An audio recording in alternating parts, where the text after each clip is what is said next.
I've been watching a lot of YouTubers' videos making predictions for what will happen in the camera industry in 2023. I think that's a lot of fun, but I want to put my own twist on it. So what I'm going to do in this video is make predictions as to what camera companies are going to do, but also talk about my wish list of what I wish the companies would do in 2023. Here we go. Since I use cameras mostly for photography, this list will largely focus on photography cameras, not video cameras. I've decided to do this list alphabetically, therefore no preference beyond that the company's name starts with that letter in the alphabet sequentially. So first, let's talk about Canon. Canon hasn't come out with any retro-inspired cameras like the Nikon ZFC, but that would be really cool if they did. I would love it. A wish list prediction for Canon would be that they would update the R3 so that the eye detect autofocus stuff actually works consistently. I thought that was such a cool feature, and it was something that made me, want to look more into Canon. But then when I tried it, was not that great, was not that reliable. I might make a video about that later. I did like the laser pointer focus things on the Canon R3, so it would be cool if they put all that in a smaller camera also, maybe a retro one perhaps. I haven't used the Canon R6 II yet, so I can't say much about that. I think that Canon will come out with an R5 II. It would be really cool if that had a stacked sensor and the high megapixels of the original R5. That would be amazing, although I don't think they'll do that. I think it'll be pretty much the same sensor. They'll just fix some of the minor things that were wrong with the R5, like switching between photo and video and the overheating. I also don't think they'll come out with an R1 in 2023, and Canon users will have to wait till 2024 to get that flagship camera. Fuji had a gangbusters 2022 with the XH2S, the XH2, and the X-T5. All huge improvements, bringing Fuji into the fray, kind of catching them up with Canon and Sony. While I wasn't very impressed with the sensor in the X-T5 and the XH2, I think it's really just an upscaled version of their old sensor. More on that in another video. I did think the XH2S was pretty amazing. So I think it would be really cool if they put that in an X Pro body. That stacked sensor, super fast readout, great for street photography. I would also love it if they put the X100V screen on the X Pro 4. I think Fuji will also release a GFX 100 too. There's lots of improvements in terms of ergonomics that they could make on that camera. But the thing I would love to see would be a no film simulation, sort of Hasselblad natural color solution color profile. I think they've really done themselves a disservice with the film simulations, which are very cool. I'll have another video coming out about that as well. I've been reading a lot about those because I was so impressed with the XH2S. But in the GFX line of cameras, I'm not sure it really belongs there.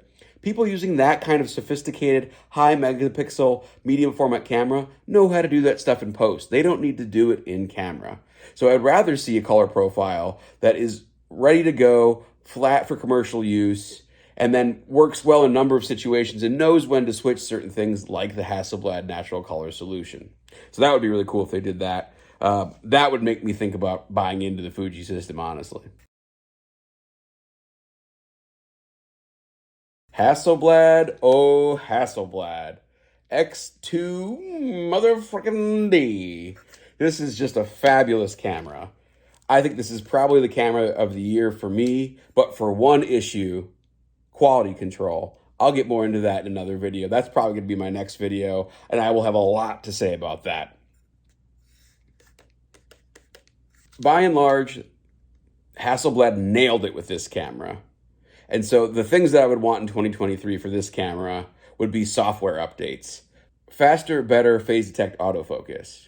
I'm not so hung up on this, but eye detection would be cool. I don't need it that much, but it would be nice to have. And then a better manual focusing experience. I'll show you my video review of this camera, But the focusing experience now is fun, but it's not very accurate, and I just want focus peaking. Just give me focus peaking in the software in 2023, Hasselblad. You had it in the X1D2, just put it in this bad boy. I would like it if they turned on the video functionality in this. I know people were excited it's not in there. I think it would be cool if they did. There are clearly microphone holes in the camera, so let me use them. As viewers of this channel may or may not know, I haven't talked a lot about it on this channel, but my main studio camera is the H6D100, and by my count, it's 6 years old now. I think that the H6D100 and then the 400 megapixel version, which is really just the 100 megapixel version, doing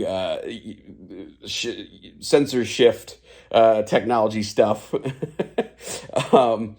I think it's probably time to come out with the H7D or whatever it'll be called.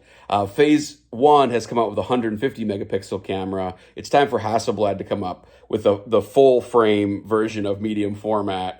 I would be really excited about that camera. I'm not going to buy it. It's too much money probably, but I would like to see it so that in like 3 or 4 years I can buy a used one of them in my budget and then use my H6D lenses on that bad boy.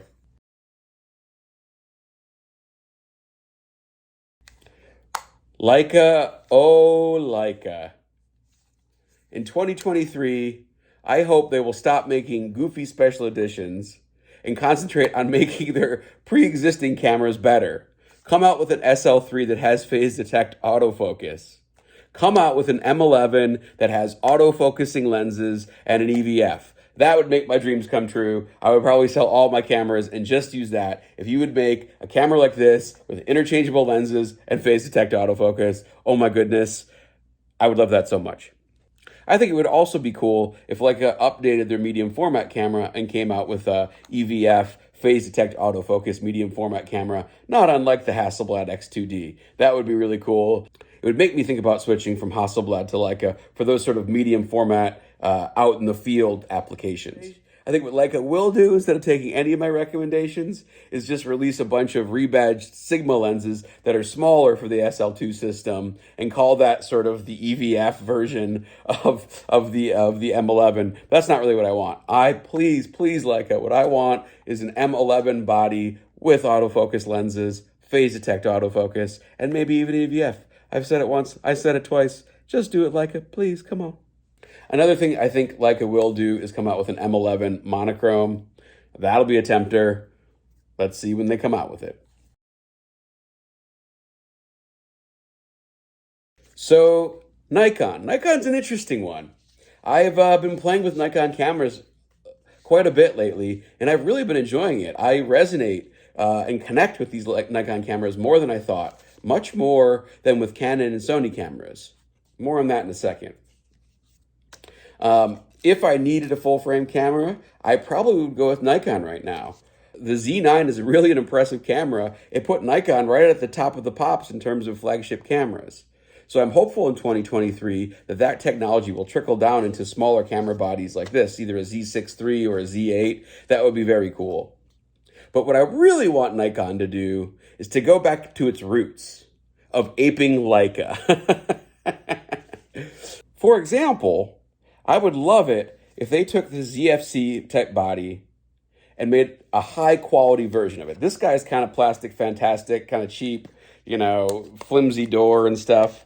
I'll make another video about this because this is fun. I mean, look how sexy this looks. The all black version with a manual focus lens. That's kind of a tribute to old Nikon manual focus lenses. Just sweet. Sweet looking. Fun. Super fun. I just bought this for fun. I don't know. I might use this to film YouTube videos. I don't really know what I'm going to do with this, but I just think it looks great. So I wish they would make a real like F3 body, metal, super durable, weather sealed, and put a full frame sensor in there. Heck, put the Nikon Z9 sensor in there. I think a lot of Leica customers would come to this. It would have phase detect autofocus. Nikon already has that technology in a number of its cameras. That would be another thing where if they came out with a camera like that, super retro, but with modern features, autofocus, phase detect autofocus, EVF, man, I would be really tempted to switch. I've been having a lot of fun with these Nikon cameras. Again, I'll make some more videos about this, but For product photography, that kind of thing, Nikon colors are phenomenal. Less so for people and skin tones. That needs some work. But man, really impressed with Nikon cameras. So I hope, like I said, they go back to aping Leica and they make some more retro full frame cameras. I think what Nikon will do is probably ignore that advice completely. At best, we might see another plastic fantastic sort of retro camera, but with a full frame sensor like the Z5, a lower end camera. I still might check it out if it looks this good. Still might be tempted to try it out. But beyond that, I think they'll come out with some more rebadged Tamron lenses. Again, wish they would ape Leica and rebadge Sigma lenses. I think the Sigma lenses are a little bit better than the Tamron lenses, generally speaking. Although the Tamrons are a good budget option, don't get me wrong. I am hopeful that Nikon will let that Z9 tech trickle down into smaller cameras, as I said before. So I think that's a realistic prediction as well as a wish list prediction. Phase 1, I don't have a lot to say. I will put out a video in 2023 comparing the Phase 1 cameras to the Hasselblad. I was just having some FOMO, gas, whatever you want to call it, whatever acronym you want to use. So I compared the Phase 1 cameras to my H6D, and I found for me, the colors and ease of use of the H6D put it on top. But man, that 150 megapixel sensor, that's tempting. It would be cool if they came out with a 200 or 250 megapixel sensor to push Hasselblad to make a newer H7D, as I discussed earlier. Panny Boy, Panasonic. I think you already know what I'm going to say. Put phase detect autofocus in your S line of cameras, and you've got a winner. Wish list prediction would be make a retro version of that. I think that's a recurring theme that the viewer of this videos have gotten. I like retro cameras. Cameras don't need to look like black boxes from the 1990s. Olympus, I don't have a lot to say. I have not tried the new OM system cameras. So my wish list prediction is that they'll update and refresh the PDAF. That was a pretty cool camera, and it was retro.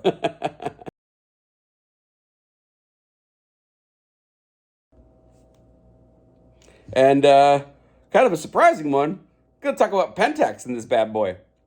They've made an announcement they're doing film cameras. That's cool. So I hope they make something like this, the Contax, that has autofocus, it's got a rangefinder in it. That would be really cool. Even if it took the G-mount Contax lenses, I would just love that. I would also love it if they made a EVF phase detect autofocus retro camera. Imagine that. Pentax has made some sort of retro cameras in the past, but I would even take one of their big black sort of durable bodies, like a K1 type body. I really liked Pentax cameras, and I was sad they haven't jumped on the mirrorless bandwagon. So that would be my wish list. My other wish list prediction for Pentax is to make an EVF mirrorless camera. That would be rad. Sony Pony. I'm going to reserve most of my predictions on Sony for another video, and I'll tell you why. Because I have the A7R5 coming in the mail. It was actually supposed to be here before I was making this video so I could talk about it, but it got delayed. It's somewhere in New Jersey right now, and I'm not sure when it's getting here. It'll be a couple of days, and I wanted to put this out before the end of the year. So I will talk more about Sony once I get that. I really want to see if all the updates and improvements that YouTubers are talking about are real, like if the color science really has improved, if that back screen is better. I'm just really curious. That's actually why I have the Nikon in too. I want to kind of compare them. I will make just one or two predictions. I don't think these are really wish list predictions. I think these are things that will probably happen. I think that Sony will come out with an A9 III, a lower megapixel stack sensor to compete with the Canon R3. And then I think they'll come out with an A7C II with the new menus and putting the A7 IV tech inside the body. That's something I'll check out too, especially if they make it a little bit more retro.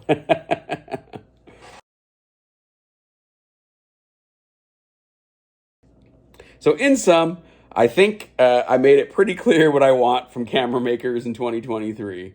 I want Hasselblad to update their software and basically everybody else to make a retro full-frame camera for me with phase detect autofocus and an EVF.